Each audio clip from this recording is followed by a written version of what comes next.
Welcome back to my channel, and thank you for clicking on this video.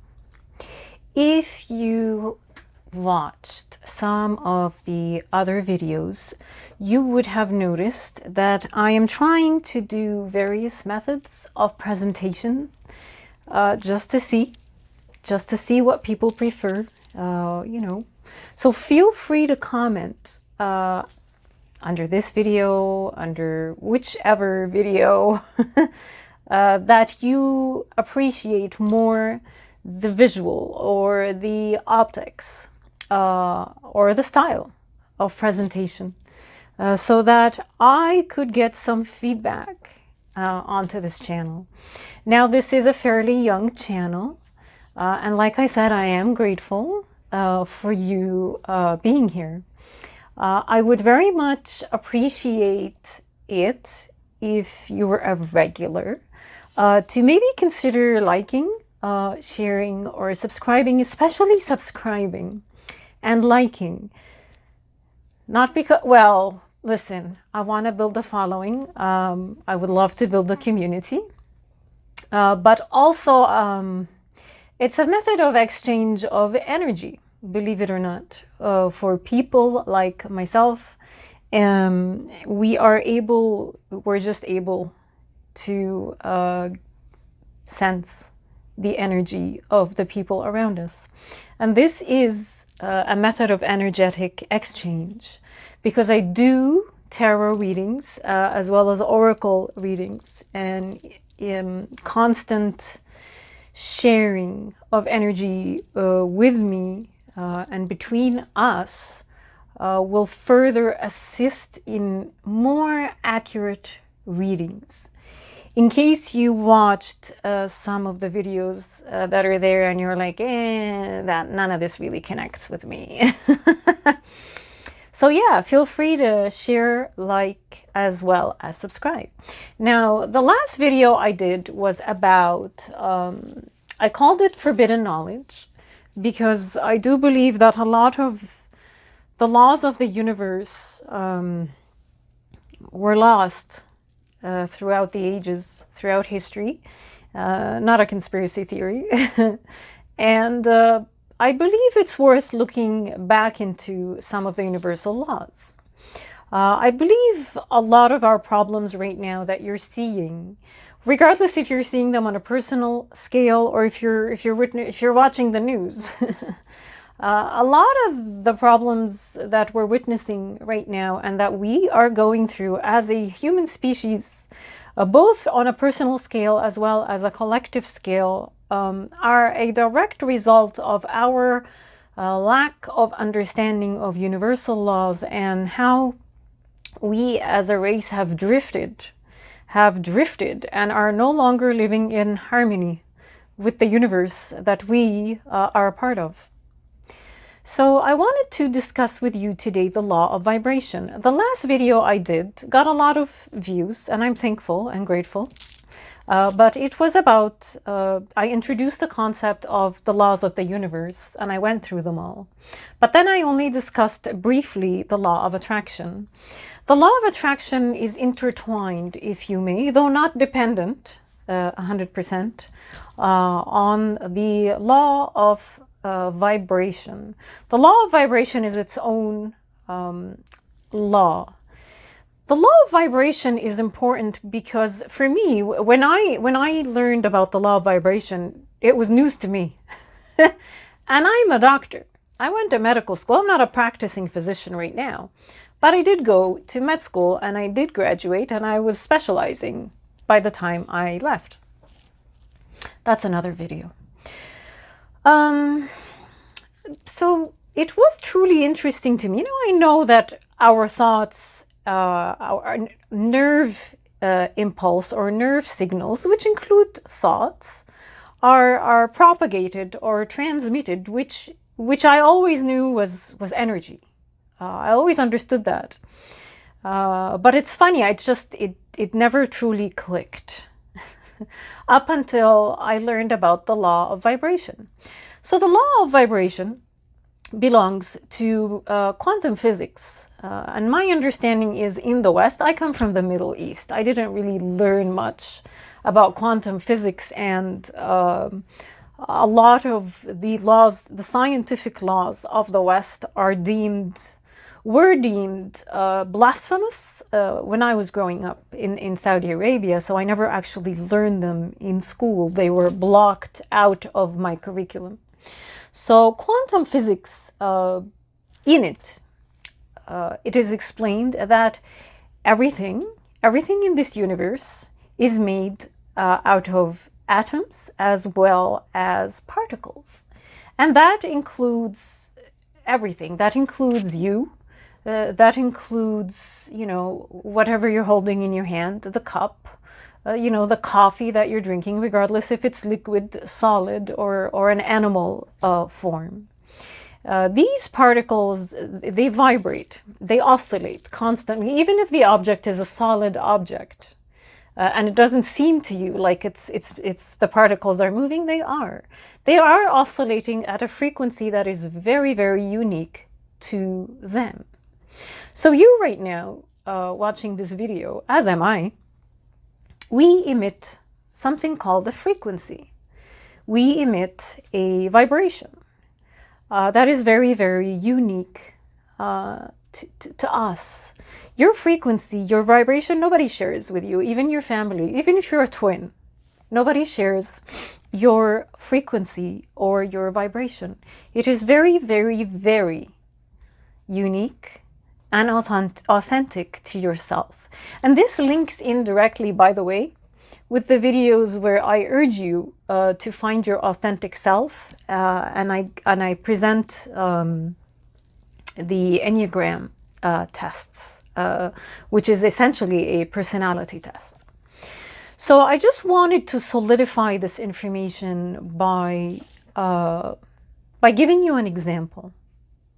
The example is, have you ever, I mean, it's a sad example, but have you ever held an animal that is dying in your arms or in your hands? A small animal? I have.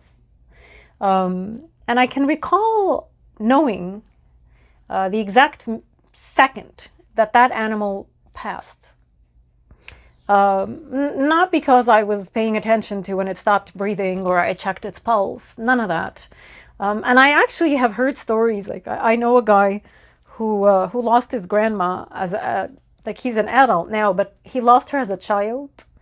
And he describes walking up to her apartment door and knowing where she would always be in her apartment. He said he knew. He knew that she was gone. He knew that she had died that morning. And when I was talking to this person, I sort of like zoned in on him, but essentially it was her vibration that he could no longer sense. And it's the same with a dying animal. Because you can sense beyond your physical senses that the frequency that is emitted by that animal or that person is no longer there. So that for me really, really helped solidify and helped me understand the law of vibration. So who cares about the law of vibration? Why bother knowing about it, and why even bother practicing anything? The reason I bring the law of vibration up is because a lot of us right now find ourselves in our lives very discontent, very unhappy, very dissatisfied, and in the need to take some form of action, but we're not really 100% sure. And a lot of people seem to feel stuck, causing them feelings of despair, hopelessness, anger, rage. There is a lot of negativity going on around the world right now. So what happens when you begin to practice the law of vibration and paying attention to your thoughts, paying attention to your actions, and paying attention to the words that you speak? Because all of these words, thoughts, actions are a form of vibration. When you begin to understand who you are, your authentic self, you begin to automatically align. You begin to align your thoughts with your authentic blueprint. You align your words with your authentic blueprint. All of this happens naturally, by the way. You have to take initiative. You have to take action. As well as your action, it becomes aligned with your authentic self. And this is the true meaning of alignment. You hear about, oh, this person is aligned. Buddha was very aligned. I don't want to mention Christian figures because I don't want to trigger anyone. But the prophets, historically in religious texts, or saints and figures of goodness, you will constantly hear the term, they were aligned. What does aligned mean? That's exactly what it means. You begin to understand the laws of the universe, and you begin to work with the laws of the universe. The final thing I wanted to discuss was how. Okay, so now we understand the law of attraction. We understand the law of vibration. And we've decided, or you've decided, that you would like to give it a shot. You'd like to practice this stuff and see what it does to your life. Does it truly work? Will it improve your life? Will you be happy? So what do? So much can be done. The list is extensive, and you can add to it and remove from it and do whatever you want with it, as long as you do something and you begin to take action. So, like I said in one of the other videos where I gave some tips on how to diffuse or transmute the energy of anger and fear that is everywhere right now, it's no different. Aligning begins with self-care. Ha! Oh no! Can you imagine that? Self-care. And I don't mean going to the most expensive spa and, spending money. And it really, really, truly has nothing, absolutely nothing to do with money. Because a lot of people tell me, well, I don't have money right now and this, that, and you don't need money. You don't need money. You can massage your own self. You can open up a bottle of coconut oil and give yourself a nice foot rub. A foot rub to some nice music and enjoy it. Pamper yourself. Scent. I love perfume. Now, the part of the world that I live in has banned, well, not banned, but they'll shame you if you walk around smelling good. If you have any perfume on you, because some people sneeze. Yeah. Big problem in Canada that you sneeze. So they ban you from smelling good. But perfumes. Oh my gosh, what did I just buy recently? Baccarat Rouge. Good luck buying that one. Like a small bottle like that is like $400. But I'm not saying go spend money. You can get little samples for cheap, which is about all I could get. But incense, very earthy, very cheap, and it also helps ground you. Whenever there is unstable energies, for me at least, incense, scent, especially earthly scent, flowery scent, things from nature, immediately helps ground you and connect you with the universe. I really love scent, so I can go on and on and on and on about scent. Bubble baths. Relax. If you're a female, even men, why not relax in a bubble bath for 20 minutes or 30 minutes? Epsom salt bath. What else? Even things like brushing your teeth. You can take significant joy in brushing your teeth. It's just we do these things as a means to an end. You wash yourself in the morning, you brush your teeth, you drink your coffee, you get your tea, you run out to the door like a maniac to head to work. Our lives have become devoid of the little joys. You know the saying, stop and smell the flowers? do that. I literally was on a bike ride the other day, and there were beautiful, like, white flowers flowering, like white roses. I stopped, and there was like 5 people with me, and I'm like, hey, come, let's smell. And they were all angry. Everyone was angry, pissed. I'm like, what's the rush? We're biking. Can we not stop and smell some flowers? And then eventually they did. They came and they enjoyed it. Okay, well then why complain? What's the problem? That's not a means to an end anymore. We need to stop and slow down and pay attention to what it is that you are doing. And that's how you regain, you reclaim the joy that we have stamped out of our lives with little things. What was I doing the other day? And I was like having the greatest time. Oh my gosh. I was putting shampoo on my hand in the bath to wash my hair.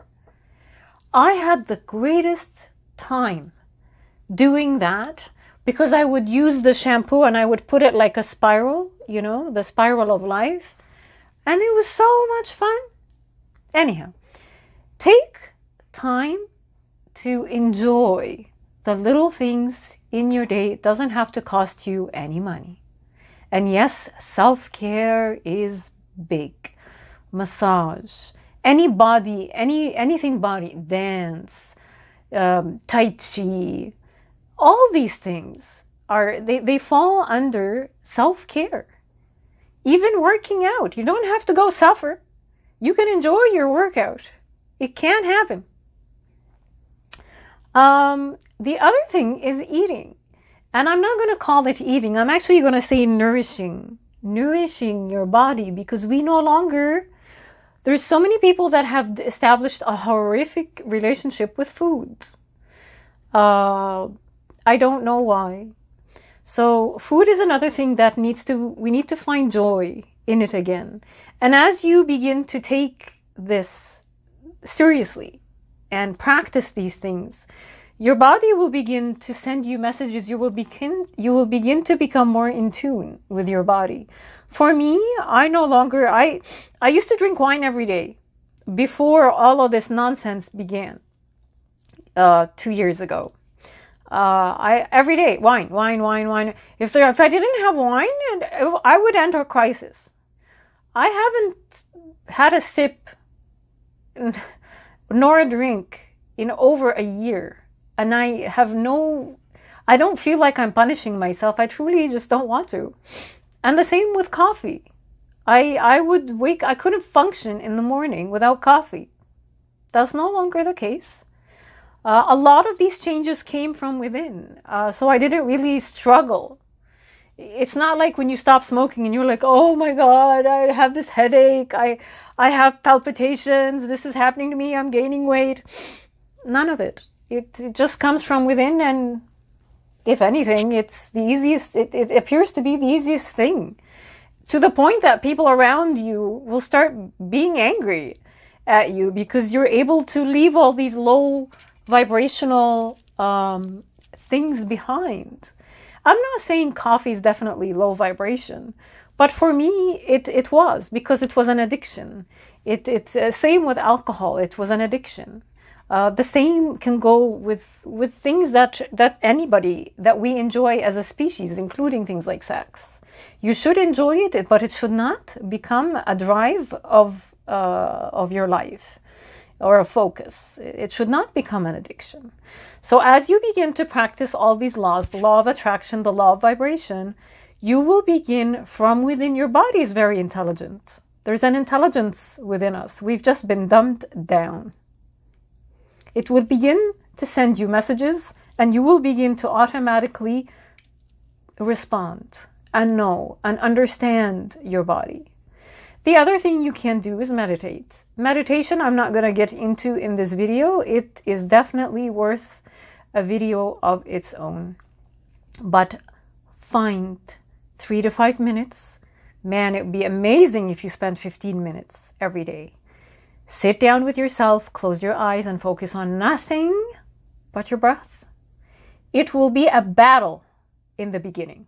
You're going to hate your life. You're going to hate meditation. You're going to curse anyone who advises you to meditate. It's worth it though. It's worth the struggle, the few first sessions that the thoughts will literally attack you. It's worth it. The other thing is we talked about removing low vibrational things. Along with removing low vibrational things, I'm not going to say remove low vibrational people. I'm just going to say be aware. Because in my video, the last one where I talk about the law of attraction, I do mention that before I became conscious, I was very negative, though I wasn't a terrible human being. I was just negative. And people hated being around me. And they made it very obvious to me that they didn't want to be around me. And they allowed themselves to treat me very poorly as a result. So if you find yourself in a situation now, if you're in abusive relationships, please leave. If your life is in danger, please leave. But if you find yourself in situations where your family members especially are negative, you don't have to dump on them. You really don't. You can just remove yourself from the conversation or the situation or gently nudge them that you do not respond to this method of talk. Or this type of energy. You don't have to put other people down who are unconscious because it is not good. Okay? You can always remove yourself kindly, bow out of anything that does not vibe with you. A lot of people right now hate their jobs. Do you quit your job? No. You tune out things. And you try to be functional and respectful. It's the same. The last thing I want to get into before I finish off this video is being mindful in general. Now, one of the things I have started doing, and you're gonna laugh, but I enjoy eating meat still. Not spicy. My diet has changed a lot, but I still like eating meat. And I'm a very sensitive, I'm an empath, so we're very sensitive towards animal abuse, animal torture. Not that animals that we eat are being abused and tortured, but they do lose their lives. They do lose their lives.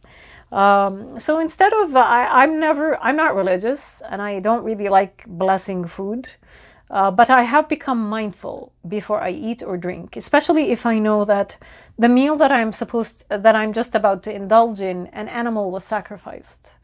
So I usually give thanks to the life that was lost in order for me to be nourished. That is all I do. I do not mention any gods or any deities. I simply give thanks to the animal's life, and I wish them well. I really am in deep appreciation to the animals. I am. And that's all I do. And it's the same with anything that you drink. Be mindful. Don't just gulp. Don't just,